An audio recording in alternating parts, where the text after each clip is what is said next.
Now we're going to use a Tenma 724025 digital multimeter to make some basic measurements. First, we'll connect a simple circuit.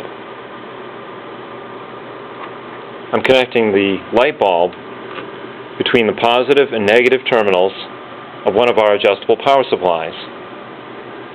I'm going to turn that power supply voltage up to about 2 volts, and we can see that the light bulb is glowing, so current is flowing. With my digital multimeter on and making sure that it's set for DC measurements, the range is 20 volts DC. I'm going to put my black probe in the common terminal and the red probe in the volts terminal. And now, if I simply connect the probes on either side of the light bulb, I can measure the voltage across it.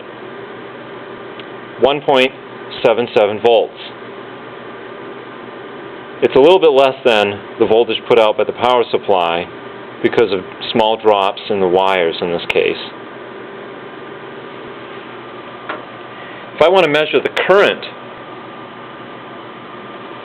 first of all, I have to take the lead out of the volts terminal and put it in either the milliamp or the 10 ampere terminal. I'm going to use the 10 amp scale. I have to switch my meter over to measure current, and I'm using the 10 ampere scale.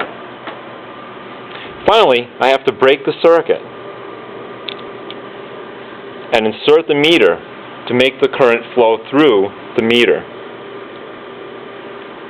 I can see that I have 0.26 amperes of current flowing through the light bulb.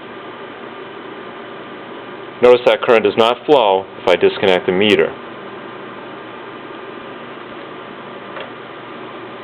The multimeter acts as a short circuit when it's measuring current. So if you want to measure voltages, remember to turn your meter back to the voltage scale, and more importantly, remember to remove the terminal from the current measurement position and put it back in the voltage measurement position.